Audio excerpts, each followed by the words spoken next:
ಇರ್ಬೋದು, ಅವೆಲ್ಲ ತುಂಬಾ ಅಭೂತಪೂರ್ವವಾಗಿರುವಂತಹ ಬೆಳವಣಿಗೆ ವೈಭವವನ್ನು ನಾವು ಆ ಒಂದು ವಿಜಯನಗರ ಸಂಸ್ಥಾನದಲ್ಲಿ ಕಾಣುವಂತಹ ಹಿನ್ನೆಲೆಯಲ್ಲಿ ಆ ಒಂದು ವಿಜಯನಗರದ ವೈಭವವನ್ನ ಪ್ರಸ್ತಾಪಿಸುವಂತಹ ಹಿನ್ನೆಲೆಯಲ್ಲಿ ಮೋಹನ ತರಂಗಿಣಿ ಅನ್ನುವಂತಹ ಕೃತಿಯನ್ನ ಯಾರು ರಚನೆ ಮಾಡ್ತಾರೆ? ಕನಕದಾಸರು ರಚನೆ ಮಾಡ್ತಾರೆ. ಇನ್ನ ನಳ ಚರಿತ್ರೆ ಅಂತ ಕರಿತೀವಿ. ನಳ ಮತ್ತು ದಮಯಂತಿಯರ ಒಂದು ಪ್ರೇಮ ಕಥೆಗೆ ಸಂಬಂಧಪಟ್ಟಂತೆ ರಚನೆ ಮಾಡುವಂತಹ ಕೃತಿ ನಳ ಚರಿತ್ರೆ ಅಂತ ಹೇಳಿ ಅಂದ್ರೆ ಯಾವುದೇ ರೀತಿಯಾದಂತಹ ಕೆಟ್ಟ ಭಾವನೆಗಳು ವ್ಯಕ್ತ ಆಗದಲೇ ಇರೋ ರೀತಿಯಲ್ಲಿ ಅವರ ಒಂದು ತುಂಬಾ ಏನ್ ಹೇಳ್ತೀವಿ, ಯಾವುದೇ ರೀತಿಯಾದ ನಿಸ್ವಾರ್ಥ ಪ್ರೀತಿಗೆ ಸಂಬಂಧಪಟ್ಟಂತೆ ತಿಳಿಯಪಡಿಸುವಂತಹ ಕೃತಿ ನಳ ಚರಿತ್ರೆ ಅಂತ ಹೇಳಿ ಕರಿತೀವಿ. ಅದ್ರ ಜೊತೆಗೆ ರಾಮಧಾನ್ಯ ಚರಿತ್ರೆ ಅಂತ ಹೇಳಿ ಕರೀತಾರೆ. ಇದು ನಮ್ಮ ರಾಗಿ ಮತ್ತು ಭತ್ತಕ್ಕೆ ಸಂಬಂಧಪಟ್ಟಂತಹ ವಿಚಾರ. ಯಾಕೆಂದ್ರೆ ಹೇಳಿದ್ರೆ ಸಾಮಾನ್ಯವಾಗಿ ನಾವು ಗೊತ್ತಿರೋ ಹಾಗೇನೂ ಕೂಡ, ನಮಗೆ ಗೊತ್ತಿರೋ ಹಾಗೇನೂ ಕೂಡ ಭತ್ತ ಅಕ್ಕಿ ಅಂತ ಹೇಳಿ ಕರಿತೀವಲ್ಲ, ಆ ಅಕ್ಕಿಯನ್ನು ತೆರೆದು ಸೇವೆಯನ್ನು ಕೊಡು ಹರಿಯೇ ಕೂಗಿದರು ಧ್ವನಿ ಕೇಳಲಿಲ್ಲವೇ, ನರಹರಿಯೇ ಬಾಗಿಲನ್ನು ತೆರೆದು ಪರಮ ಪದದೊಳಗೆ ವಿಷಧರನ ತಲ್ಪದಲ್ಲಿ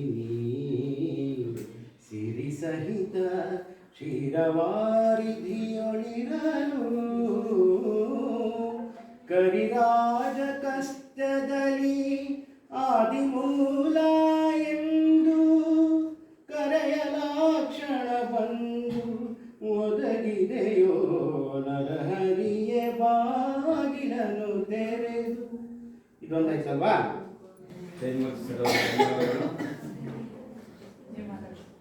ಈಗ ನಮ್ಮ ಹಿರಿಯ ಶಿಕ್ಷಕಿಯಾಗಿರ್ತಕ್ಕಂಥ ಶ್ರೀಮತಿ ಸವಿತಾ ಮೇಡಮ್ ಅವರು ಕಾರ್ಯಕ್ರಮ ಉದ್ದೇಶಿಸಿ ಮಾತಾಡ್ತಿರುವಂತಹ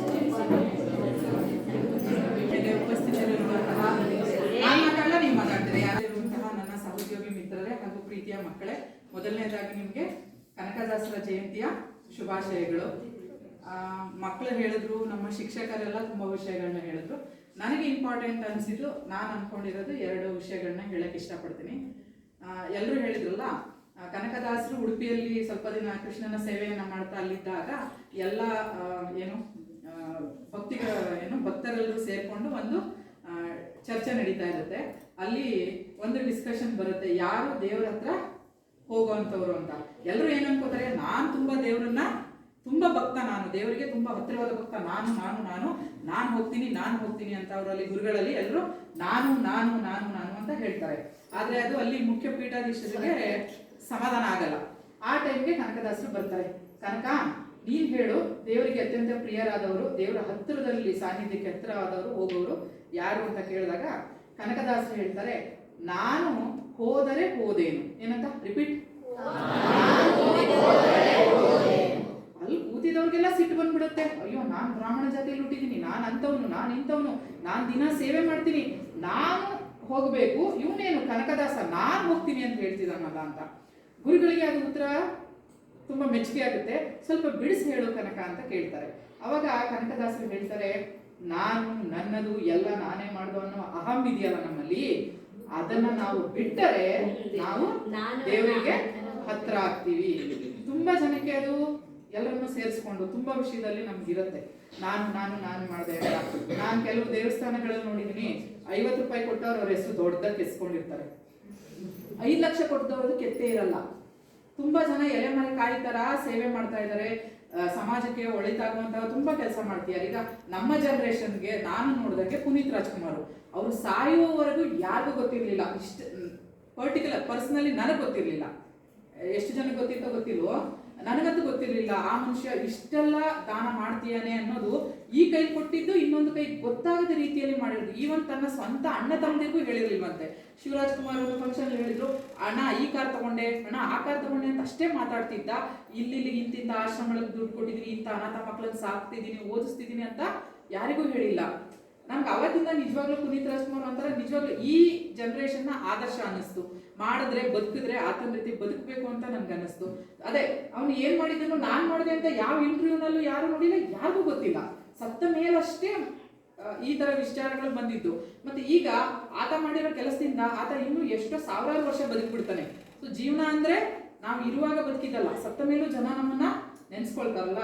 ಸೊ ನಮ್ಮ ಲೆವೆಲ್ಗೆ ನಾವೇನ್ ಮಾಡ್ಬೋದು, ಏನ್ ಸಣ್ಣ ಪುಟ್ಟದಕ್ಕೂ ನಾನು ನಾನು ನಾನು ಅನ್ನೋದನ್ನ ಸ್ವಲ್ಪ ಕಡಿಮೆ ಮಾಡ್ಕೋಬೇಕು, ಬಿಡಬೇಕು ಆದಷ್ಟು.